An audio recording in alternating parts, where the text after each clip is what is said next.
And then it says in verse 322, this is the killing part. In chapter 3, verse 22 in the book of Genesis, it says that man has become one of us. Wait a minute. How can man become one of us? Who is God talking to again? Who is God talking to again? Don't tell me the Holy Ghost and Jesus Christ himself, because if he had a son, he would have already told you that. But from the looks of it, as we go further, he had more sons than what you thought about. And stop letting people snowblind you with research yourself. That's why we can't get nowhere. We have no power. Yes, and I was gonna say you, but I'm a part of you. I'm with you. There's power in numbers. There's power in numbers. Ask the Chinese, they know that very well, okay? But anyway, so if man becomes one of us, I guess this is the same us that he was speaking to in Genesis chapter 1, verse 26.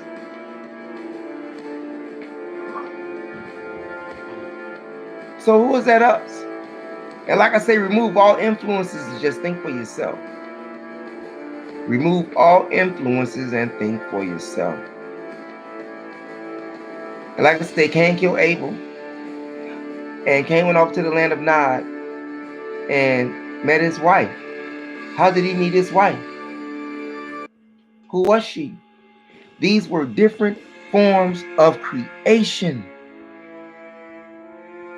The first creation was in Genesis chapter 1, verse 26. And then if you go down, you will find that God himself created another being. Like I said, there was no one to till his land after he created the first being.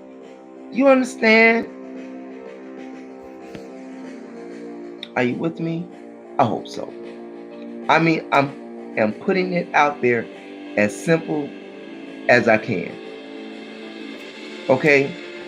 But not only that, if you go to chapter 4, it explains where Adam and Eve had Seth.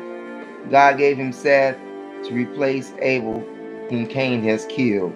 But Cain now has a wife that he met in the land of Nod, and there were people looking to kill him.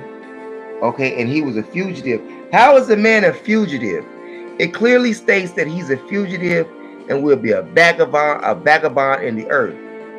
How can he be a fugitive and there's no one here? How can he be a fugitive and there's no one here?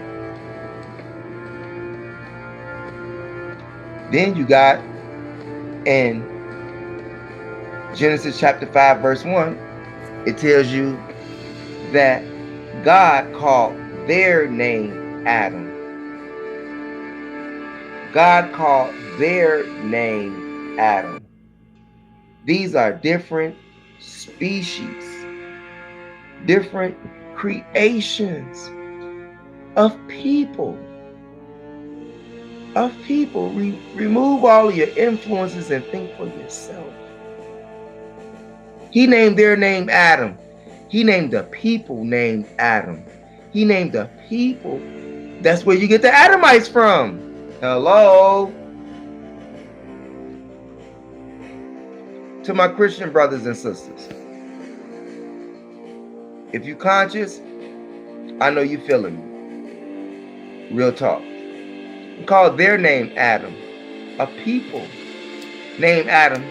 And as for God having one son that my Christian family says that is Jesus Christ, that cannot be the case. Because if you go into Genesis chapter 6, verse 1, it says that men and women upon the earth began to make daughters of the earth, and the sons of God, plural, S-O-N-S. The sons of God took them as wives and went unto them, had sex with them, fucked their brains out. But God only has one son. But it clearly states that he had more than one son. Could this be the us that he was talking to? And don't tell me angels. Don't tell me angels. It does not say that. And do not use the book of Enoch, which many of you have no knowledge of because you haven't read the book, have no knowledge of. Don't involve Enoch. This is where the story continues, where they give you, it was John.